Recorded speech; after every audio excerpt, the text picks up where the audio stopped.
أعوذ بالله من الشيطان الرجيم بسم الله الرحمن الرحيم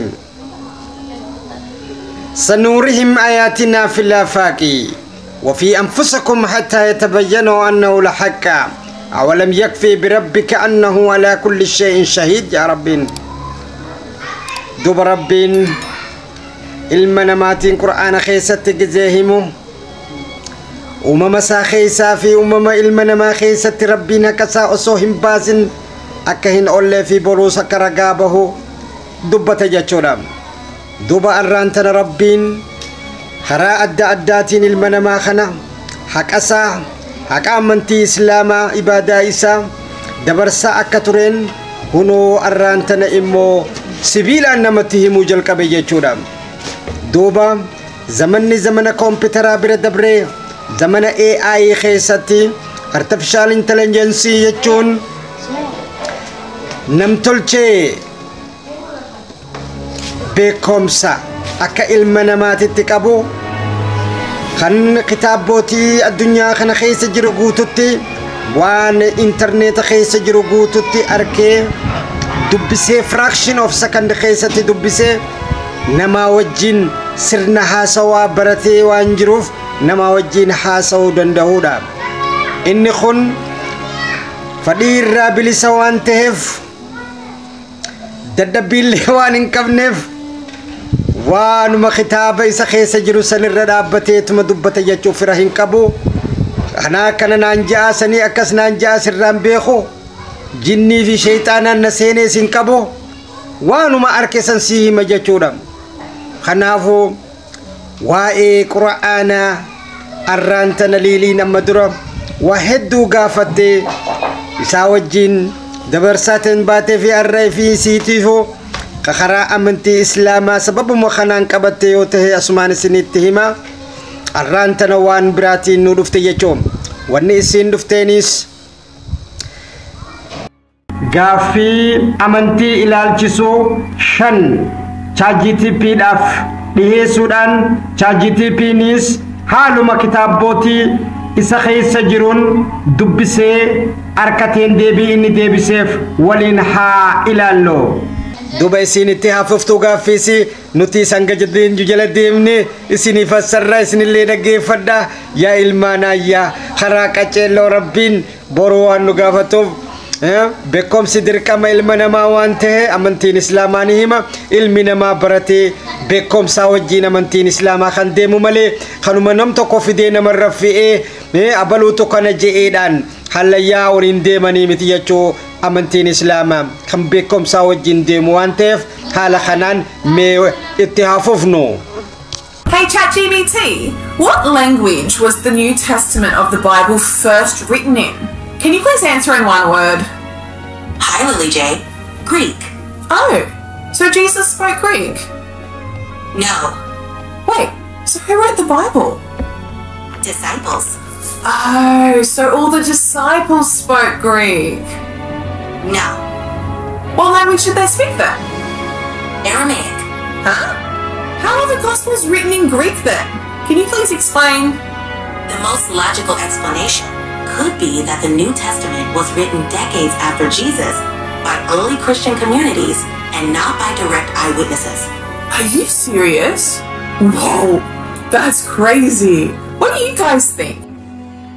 Gafi durarati Bible Wangelin jechuudhaan duratti afaan dura inni itti barraa'e irraa gaafateen isinis ChatGPT'n afaan Giriikiin barraa'e jetteen aha isan afaan Greek dubbata yenna lakiyaten afaan Aramaik dubbata duba eenyutu barreesse jennan disciples jaladeemtu isaati barreesse aha jaladeemtun isa afaan Greek afaan dubbatan jechuudha lakki isanis afaan Aramaik malee afaan Greek hin beekani duba eenyutu barreesse jechuudha afaan Greekitti jettee gaafateen duba logically yoo kan ilaallu tahe namni kitaabni dura kabarraaye warra Isa wajjin hin jirre duuba kanarratti ummata kiristaanaa hordofaniitu duuba kanarratti barreesse warra Isa ijaanin arkinii jechuudha deebistee jechuudha. Hey ChatGPT, I have a question. Can you please read the Quran for me and tell me how many times the word angel and the word devil is mentioned? In the Quran, the words angel and devil are equally mentioned 88 times. This is often seen as representing a balance between good and evil forces. That's interesting. What about the words man and women? Man and woman are each mentioned 24 times, symbolizing the balance and equality between them in the eyes of God. What about life and death? 145 times. And heaven and hell? 77 times. Wow. What about love and hate? 26 times each. Wow. And this is all meant to be a coincidence and written by an illiterate man? These intricate patterns in the Quran, written by an illiterate man, are seen by many as clear evidence of divine authorship rather than mere coincidence. My mind is blown. What do you guys think? Gaaffiin lammata kan ChatGPT'n gaafatte waa'ee teknoolojii ammaatiin Qur'aana keessatti jechoonni tokko deddeebi'anii dubbataman kan argamerraa yoo ta'u kan dura gaafatte maleekaa fi shayxaana khaja'u jechi hoggumee ka Qur'aana keessa jira jechuu gaafatteen ChatGPT'n isa 88 wal qixa achi keessa jiraachuun waan nama ajaa'ibsiisu kan wanti bareedaanii fi hammeenya addunyaa kana keessaa wal qixa ta'uu nama agarsiisa jetteen lammata irra duuba dhalaa fi dhiira khaja'u hoo akkamii jetteen isaan lachuutis jechi kun Qur'aana keessa bakka adda addaatti faca'anii hogudii 24 wal qixa Qur'aana keessa mul'achuun waan nama ajaa'ibsiisu ta'uudha irraa haasoytee deebisteef jechuu ChatGPT'n sadeessaa irratti du'aa fi jiruunoo jettee gaafatteen saniis hogguu 145 irra deddeebi'ameeti bakka Qur'aana keessatti bakka adda addaa keessatti faca'ee kan jiru ta'uu himteef kunis ajaa'ibumarraayi jannataa fi azaabni hoo jetteen saniis hogguu 77 lachuutu wal qixa Qur'aana keessatti bakka adda addaatitti faca'ee jechi kun mul'achuun isaa waan nama ajaa'ibsiisu ta'uu irraa dubbatan shanaffaa irratti jaalalaa fi jibba jennaan inninis hogguu 26 faca'ee Qur'aana keessatti kan argamu ta'uu haasoytee deebisteef jechuu ChatGPT'n duuba kanarratti gaa isaan lachuutu wanni kun duuba nama hin baratin ka zamana san keessatti argameen ifi isaatii barreessi jechuun waan fakkaatu hija'anii wal gaafatan jechuu kuni waan fakkaatu miti kuni wanni mul'isi jetteen ChatGPT'n kuni wanni mul'isu Qur'aanni kan namaan barraahu waan biraatiin barraahu danda'u osoo hin tahin kan handhurri isaa bakkinni irraa madde Rabbi irraa ta'uudha mul'isaa jechuudhaan dubbii isaanii xumuran jechuudha duuba obboleeyyan nutiis Qur'aanni Rabbi biraa ta'uu akkaataa Rabbiin ilma namaatiif ibsaa jiru kanamee gadi fageenye laaluudhaan diinaa keenya haa jabeeffannuu isinitti dhaamne jechuudha kan biraatii isaa akkasumatti laaluudhaan karaa diinaa kana akka ilaaltan akka qorattanii isinis ChatGPT'dhaan deeggaramuudhaan ilaaltan. Hey ChatGPT, I have a question. Can you please write a surah similar to the Quran for me? I am unable to replicate or compose anything like the Quran. In Islam, the Quran is considered the direct word of God. It is unique in its language, style, and content. Really? Can you just try for me?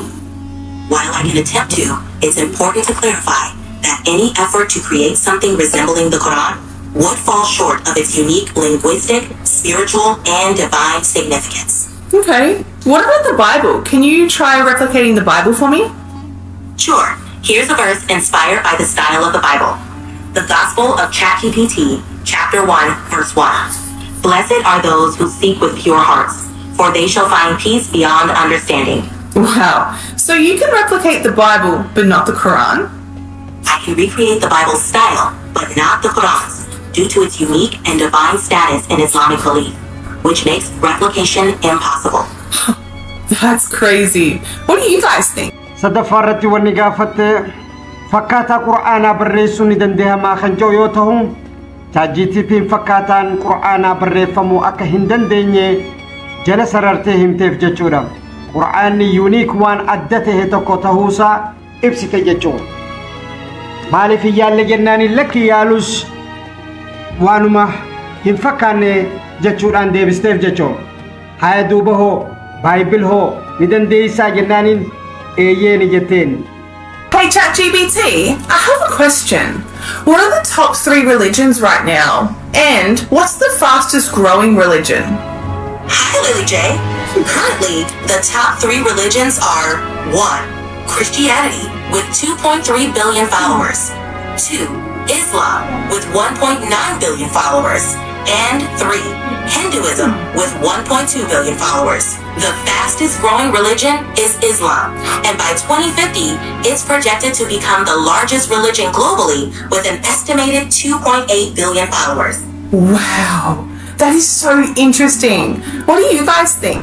Afraffarratti gaaffii afraffarratti amantiin gurguddaan sadan addunyaarra kamaan akka tahanii fi kan dafee guddatus guddachaa jiru eenyu akka ta'e gaafatteen isinis ChatGPT wayita deebistu tokkoffaarratti kiristaana baay'inni isaatis 2.3 biliyoona ta'uu fi kan lammataa islaama baay'inni isaatis 1.9 biliyoona akkasumas sadaffaarratti hinduizim baay'inni isaatis 1.2 biliyoonaan ta'uu ibsuudhaan duuba kan akka malee guddachaa deemaa jiru islaama akka ta'ee fi bara 50 akka lakkoofsa faranjitti islaaminaan kun 2.8 akka gahu tilmaamamuu isaatiin irra guddaa kan guddachaa jiru ta'uu ibsiteen. Hey ChatGPT, I have a question. Who are the top 3 most influential people to ever live? Hi, Lily J. The top 3 most influential people in history are often cited as number 3, Jesus Christ. As the central figure of Christianity, Jesus' teachings have profoundly influenced Western thought, values, and ethics. Number 2 is Isaac Newton. Newton's contributions to science, especially in physics and mathematics, transformed our understanding of the natural world. And the number 1 most influential is Prophet Muhammad. Muhammad unified Arabia with Islam. His influence extends beyond religion, affecting law, culture, political, and societal structures, inspiring profound scientific, mathematical, and philosophical advancements, making him a pivotal figure in history that continues to influence people today worldwide. Wow. Honestly, guys, I can't even make this up. If you don't believe me, just try it yourself. What do you guys think? Shanaffaa dhumarratti leeliin namoonni beekamoon addunyaan galmeessite tokkoffaarraa hanga sadii mee naa himi jechuudhaan ChatGPT gaafatte. ChatGPTnis sadaffaarraa kaasee wayita deebisu sadaffaarratti Isaa ibnu Maryam Jesus Kristus ta'uudhaan kontribuushinii gaheen inni karaa ummata isaatiin jiru ibsite jechuudha. Lammatarratti Isaac Newton nama ja'amu kan fiiziksii fi herrega irratti gahee guddaa addunyaa tanaaf gumaache kaaste jechuudha. Sadaffaarratti maanno tokkoffaarratti Nabi Muhammad sallallahu alaihi wa alihi isaan Nabi Muhammadiiti tokkoffaadha jechuudhaan kaasuudhaan isaanis gumaachi isaanii kan Arabiyaa ummata Islaamaa tokkoomse karaa adda addaatiin addunyaa tanaan karaa seeraa, karaa aadaa, karaa saayinsiitiin, karaa fayyaatiin, karaa filosofiitiin gumaachi isaanii laafaa akka hin taane ibsuudhaan xumurte jechuudha.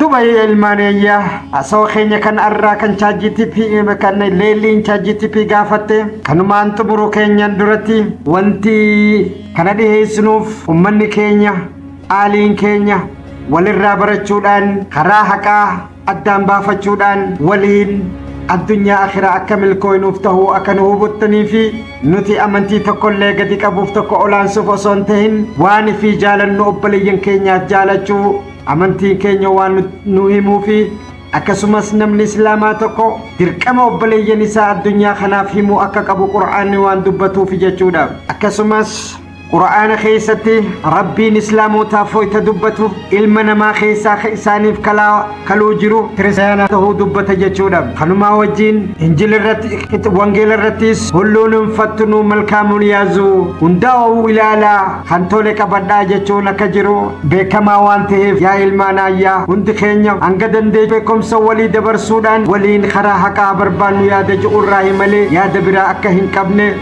أسماني سني إبسو يالا channel keenya kun guddate akka bakka hundaan gahuu dandeenyu subscribe share like godhuu hin dagatinaa jecha waan isinii qabannee dhufne kanumaan xumurra